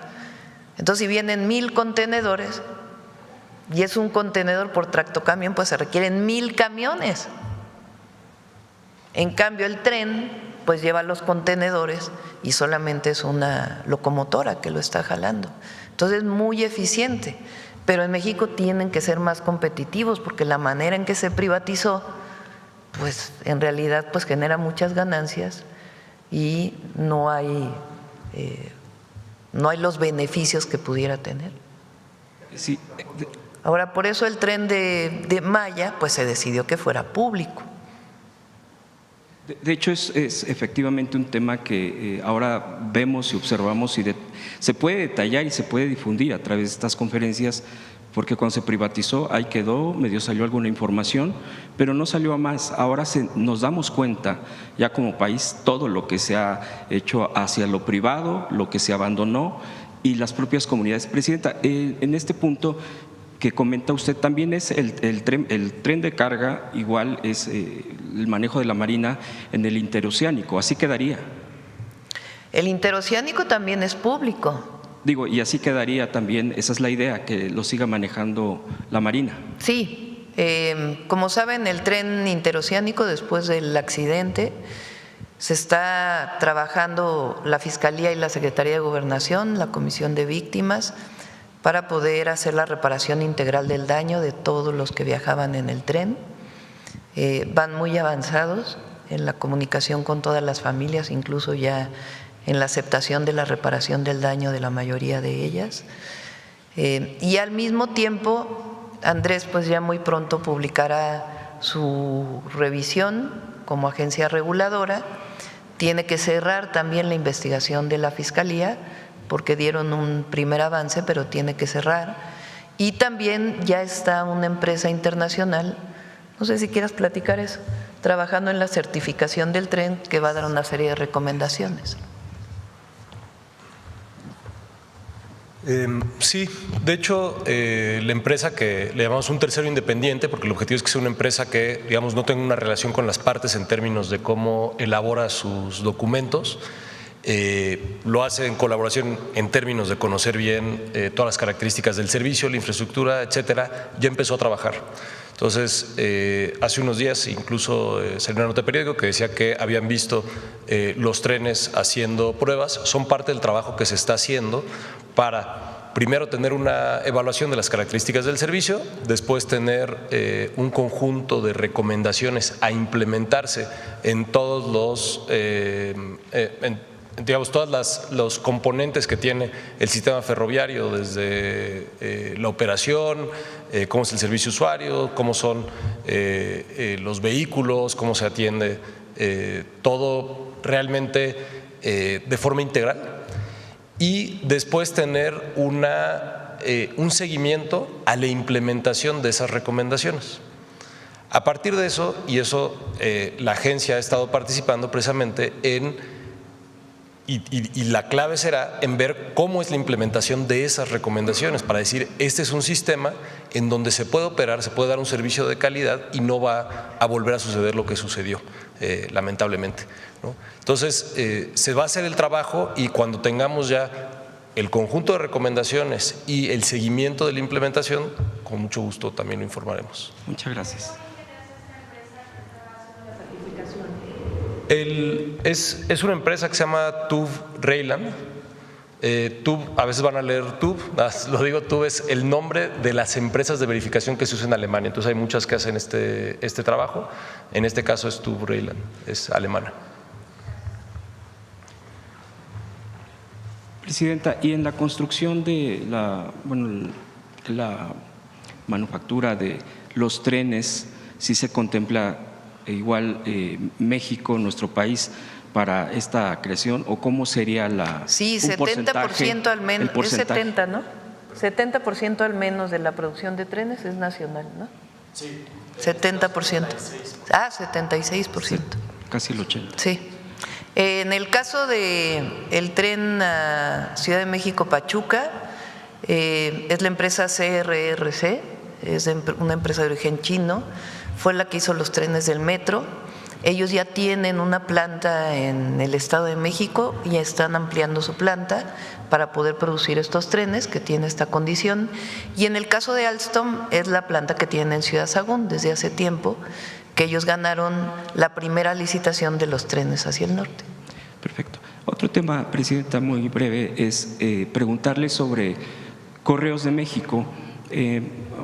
La venta de comercio en línea ha aumentado exponencialmente, incluso a partir de la pandemia, pues por la misma circunstancia, creció tremendamente en todos los sentidos. Hay plataformas y las conocemos todos, pero también hay venta en línea o a través de redes o las propias plataformas, y que el traslado o el envío de los productos que se venden, pues de la gente que hace este comercio, pues lo hace a través de paquetería, pero perteneciente a Correos de México, porque pues es lo más económico, pero además pues no deja de ser también eficiente en sus propios tiempos, por supuesto, porque sabemos que tiene otro tipo de logística, otro tipo de costo. No es lo mismo que uno pague 60 pesos, por ejemplo, para enviar un paquete a algún estado de la República. Esto en Correos de México, preguntarle, ¿hay modernización al respecto? Se ha mantenido, porque también los gobiernos anteriores lo que querían eran prácticamente desaparecerla o privatizarla o irla vendiendo, etcétera. ¿Cuál es el tema ahí en Correos de México, Presidenta? Bueno, desde la administración anterior, desde el gobierno del presidente López Obrador, estuvo ahí Rocío Bárcena, que hoy está en Secretaría de Gobernación, y ella hizo un trabajo muy importante para recuperar, digamos, los clientes de correos, sobre todo los gobiernos. Sí. Por ejemplo, cuando nosotros llegamos al gobierno, ya no se usaba Correos de México, sino se usaba una empresa privada para distribuir las boletas de predial, de agua, etcétera. Entonces, Rocío nos fue a ver y dijo, a ver, pues, ¿por qué no cambian el contrato y que sea Correos de México? Entonces, ese trabajo lo hizo ella y con eso empezó a modernizarse, se compraron nuevas motocicletas, vehículos, etcétera. Ahora está ahí Violeta Abreu y está en ese proceso también de modernización, tanto de sus sistemas como de lugares de almacenamiento y de compra de vehículos principalmente, y en todo el proceso logístico. Y sí, el objetivo es modernizar todavía más y que tenga mayor alcance Correos de México. Por último, Presidenta, el tema de la CONADE, se va a presentar el día de hoy un plan para alto rendimiento. Entiendo yo, por lo que he estado revisando, no había habido esta presentación de un plan de este tipo y no había aún antes de esto de cómo se está planteando, y tan solo hay que mirar al fin de semana. Este fin de semana han ganado pues deportistas, nuestros deportistas, pues muchas medallas, por ejemplo, 3 medallas en la Copa Mundial de Natación Artística, 43 en la Serie Mundial de Tiro con Arco, Isaac del Toro que va nuevamente ganando una carrera. Son deportistas dedicados por completo y que se ha visto ese resultado. Bueno, siempre ha habido un resultado por parte de los deportistas cuando se meten, cuando buscan, y que ahorita se esté presentando ese plan. ¿Qué expectativa se tiene en este sentido para el deporte, Presidenta? Esa sería mi última pregunta. Pues está haciendo muy buen trabajo Rommel, es muy hiperactivo también. Tenemos varios compañeros hiperactivos. Él ha buscado un mecanismo en que nuestros atletas puedan ir a más competencias. Eso los foguea y pues tienen mejores resultados en su momento en campeonatos mundiales o en olimpiadas. A veces tiene pocos recursos y de todas maneras hace compromisos, busca la manera de resolver, y después con la burocracia en el gobierno tarda en salir el pago que tiene que ver con ello, y busca la manera siempre dentro de la norma de resolver los problemas. Entonces eso ha permitido también que se tengan más medallas. No sé si por ahí teníamos el lunes, lo íbamos a pasar de varios… incluyendo las de invierno, sí. Por ejemplo, este joven de patinaje sí, es fantástico. Sí, a ver si tienes… Y hubo varios mundiales en donde hubo muy buenos resultados, a ver si lo pasas.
Un aplauso.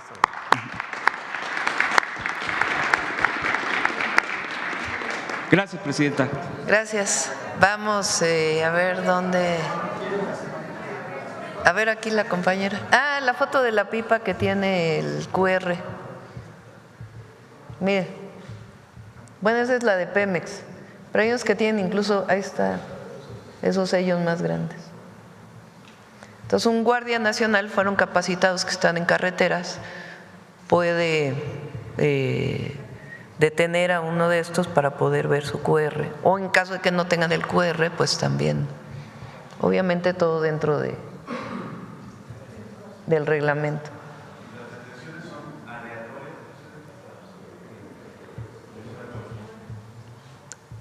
Sí, es aleatorio. A ver, vamos. Gracias. A ver. Me había dado la palabra, Presidenta. Sí, perdón.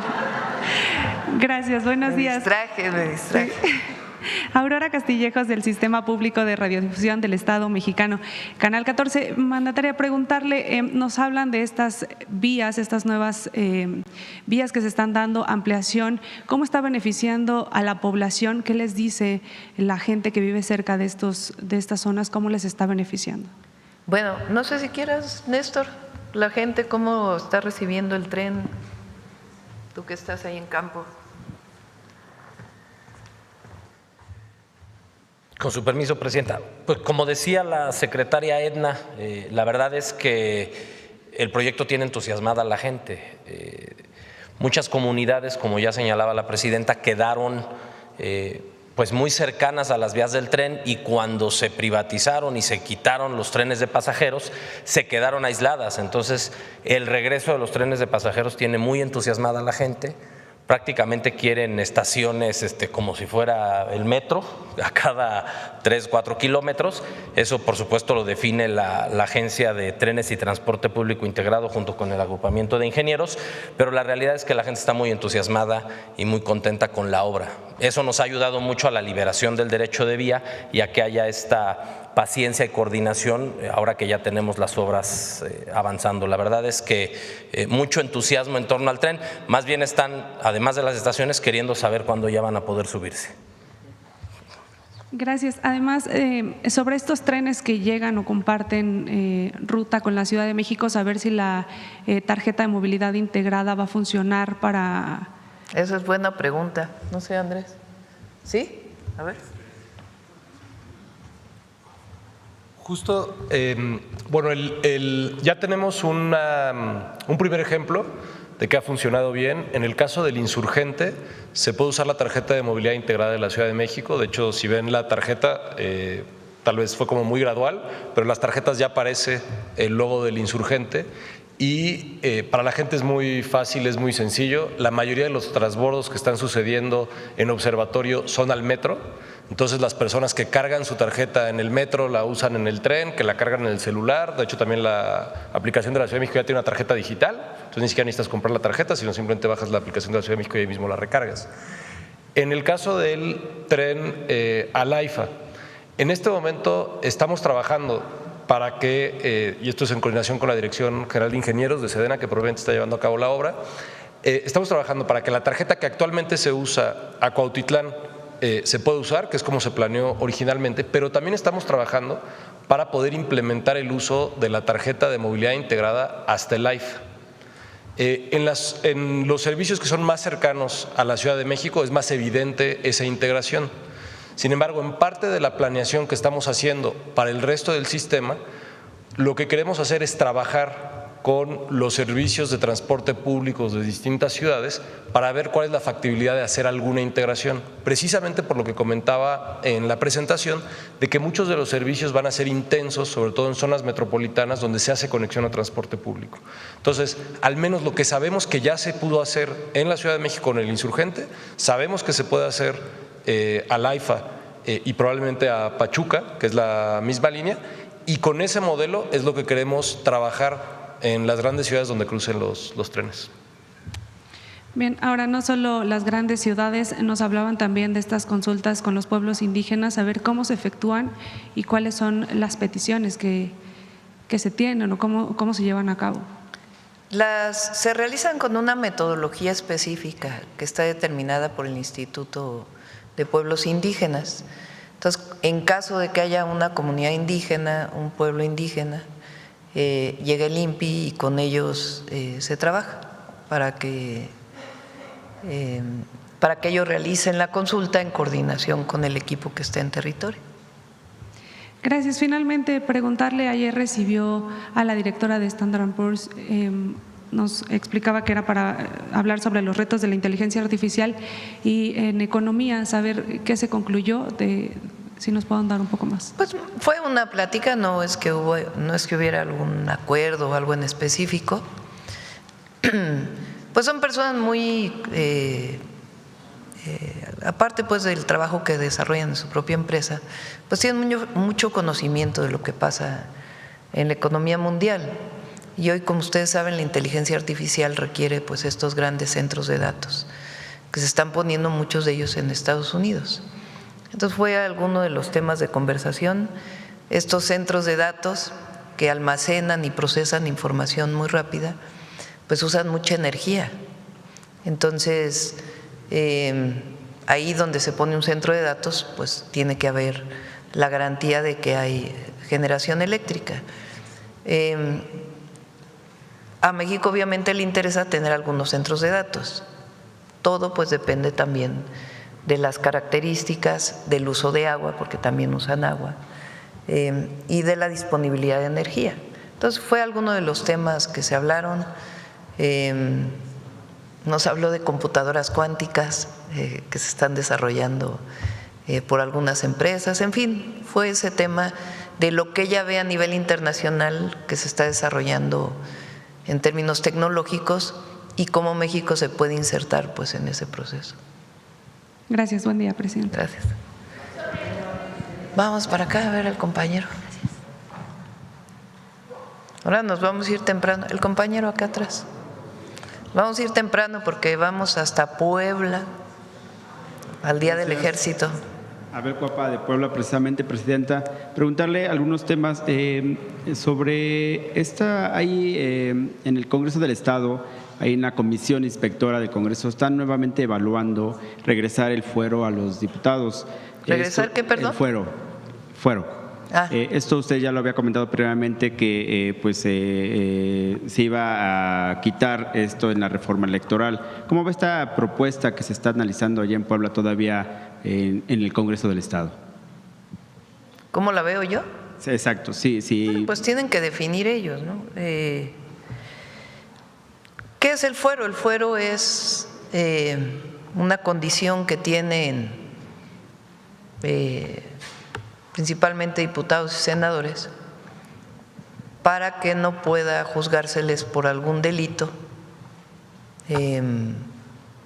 mientras son diputados o senadores. Esto pues viene desde hace mucho tiempo. El presidente antes tenía fuero, ahora ya no tiene. El presidente López Obrador quitó el fuero y hay un esquema específico de cómo un presidente o una presidenta pueden ser imputados o juzgados. Ahora, eso no quiere decir que no haya investigaciones a un diputado o un senador. No se le puede detener mientras tenga fuero, pero se les pueden hacer imputaciones. Y en el momento que pierde el fuero, porque ya no es diputado o senador, pues puede ser procesado. Y el diputado o senador tiene que presentarse al Ministerio Público. Eso es muy importante, porque no le da impunidad en el sentido de que no se pueda hacer una investigación contra un legislador o una legisladora, sino sencillamente no se le puede detener mientras está cumpliendo sus funciones. Pero la persona pues tiene que contestar en caso de que haya imputaciones, ¿no? ¿Cómo puede hacerse? Pues la propia Cámara de Diputados y Senadores les tiene que quitar el fuero, la Cámara de Diputados les tiene que quitar el fuero para poder ser detenido en su caso, ¿no? Ese fue el caso de el entonces jefe de gobierno del Distrito Federal, cuando lo acusaron falsamente de haber violado un amparo al entonces jefe de gobierno López Obrador, y por eso lo desaforaron en la Cámara de Diputados, cuando en realidad era un tema político para que no participara en la elección del 2006. Entonces, bueno, pues tiene que determinarlo. Yo creo que todas las mexicanas y mexicanos somos iguales y no necesariamente tendrían por qué tener fuero, ¿verdad?, diputadas y diputados. Pero sí es importante que se sepa que aunque tengan fuero, se les puede imputar algún delito. No se les puede detener a menos que le quiten el fuero o cuando deje de ser diputado, ¿verdad?, si el proceso sigue. Gracias, presidenta. Y ya en un segundo tema, también algo local en Puebla. Hay un tema en la Fiscalía General del Estado sobre presuntos actos de corrupción y extorsión y abusos de gente cercana a la fiscal, Damis Pastor. Hoy esa gente cercana ya ha salido de la instancia de la Fiscalía por estos tipos de temas. Sin embargo, siguen quejas en contra del papel, el actuar de la Fiscalía allá en Puebla. Desde su perspectiva, ¿qué recomendación o qué evaluación le daría al gobierno de Puebla y a la propia Fiscalía, si bien son instancias separadas, cuál tendría que ser el papel de la fiscal en Puebla? Bueno, no conozco en particular el tema, ¿no? Habría que tener más información. Y solo insistir en esto de los cambios que ya ha platicado sobre, ya dijo que no hay cambios en corto o a largo plazo en su gabinete. ¿Cómo se evalúa desde su perspectiva el papel que está haciendo el exgobernador de Puebla ahora aquí en la Federación? Muy bien, trabaja muy bien Sergio Salomón. Está haciendo un trabajo muy bueno ahí al frente del instituto. Estamos por enviar una iniciativa para hacer un cambio en el Instituto Nacional de Migración. Él no la propuso porque tiene muchas funciones diversas y la idea es poder garantizar todas sus funciones y también evidentemente la protección a las y los migrantes en nuestro país. Entonces estamos por enviar una iniciativa que tiene que ver con una modificación al instituto, incluso se llamaría Instituto de Movilidad Humana, porque ya migración ya es un nombre que ya no necesariamente se usa, en realidad es movilidad de una persona de un lugar a otro. Gracias, Presidenta. Sí. Cerramos. Vamos con mujeres en la historia. Sí, ocurrió destrucción. Ya estaban organizando funerales para 7 personas que resultaron difuntas. Revisamos el tema. Yo pensé que preguntabas de 2 navíos que fueron interceptados y fue incautada droga por parte de la Secretaría de Marina. Ayer y antes de ayer y ayer, cerca de 7 toneladas de cocaína. Sobre el otro tema, obviamente es ¿por quiénes fueron destruidas? Pues se le está preguntando en el chat a la Embajada de Estados Unidos qué información tienen ellos al respecto. Lo revisamos. Lo que informaron en gabinete, esto no lo informaron en gabinete, lo que informaron en gabinete fue de estos 2 navíos que algunos estaban en aguas internacionales y en comunicación con las agencias del gobierno de Estados Unidos se informó y fue Secretaría de Marina quien actuó.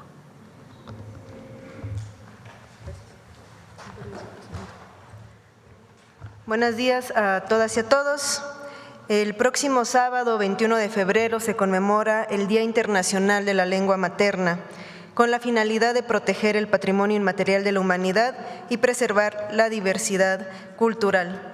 Hoy, en Mujeres en la Historia, queremos abordar la participación de las mujeres indígenas como pilares en la preservación y transmisión de nuestras lenguas y sobre todo su revitalización. Como vimos en otra cápsula acerca de la Chichiguames, las mujeres indígenas son guardianas de nuestros saberes ancestrales y el día de hoy también son defensoras de nuestros derechos a través de la Cartilla de las Mujeres. Por favor. A lo largo de la historia, las grandes revoluciones y transformaciones en México y en el mundo no avanzaron únicamente con discursos o levantamientos. Avanzaron cuando las ideas llegaron a las conciencias de los pueblos.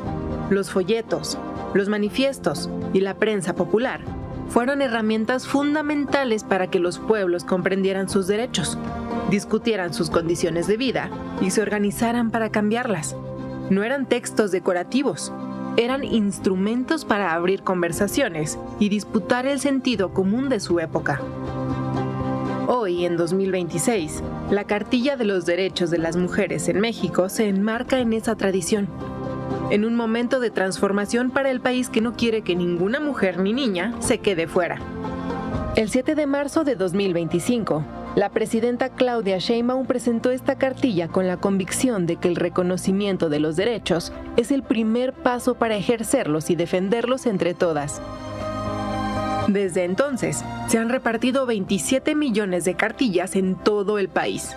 Esas 27 millones de entregas son también 27 millones de conversaciones, de mujeres con otras mujeres, de mujeres con sus parejas, hijos, hijas y nietos, e incluso discusiones entre hombres sobre por qué, en pleno 2026, es importante que hablemos de los derechos de las mujeres.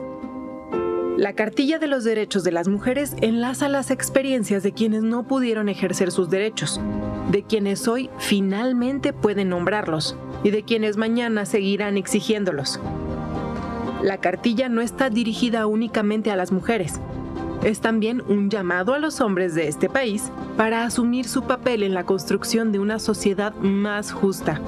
Y es, al mismo tiempo, un recordatorio para las instituciones públicas de que la justicia y el acceso a los derechos no se decretan, sino que se materializan con acciones, presupuestos e instituciones al servicio del pueblo. La Cartilla de Derechos de las Mujeres ha llegado a escuelas, clínicas y espacios comunitarios, así como a través del despliegue territorial de los programas sociales. Se ha distribuido de manera física y digital. Sotubal ba juntas beso la junek umaltei ba luz maltic México hasta el tojola bal ñañu ñasto nayeri ochkama naoka raramuli sokos poste shuk bayal kintiwash abshi ba comontic monegi cualiol pakis walemis campaquinex derecho a guichadi Kahuchuka axnita an ay. Yache hiatna, jahaskas achi. Makitle panitakan panichnanko.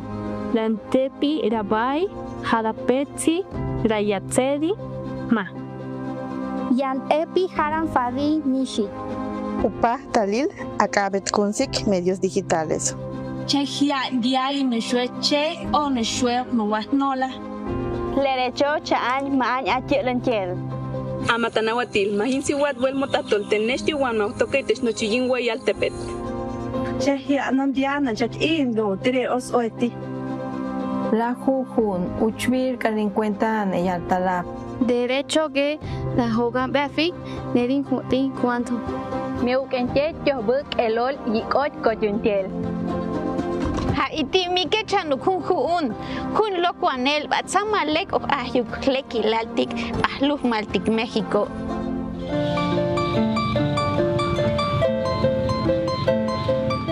Visita cartilladerechosdelasmujeres.gov.mx. Descarga la cartilla y conoce sus versiones en lenguas indígenas nacionales. Que este próximo 21 de febrero, Día Internacional de la Lengua Materna, también sea una oportunidad para que todas las mujeres conozcamos, difundamos y hagamos valer nuestros derechos. Agradecemos a la Secretaría de las Mujeres, por supuesto, quienes compartieron con nosotros los insumos gráficos para la edición de esta cápsula y, por supuesto, la vamos a difundir en todas nuestras escuelas. Ya llegaron a nuestras escuelas secundarias y vamos a continuar difundiendo esta cartilla de los derechos de las mujeres. Muchas gracias.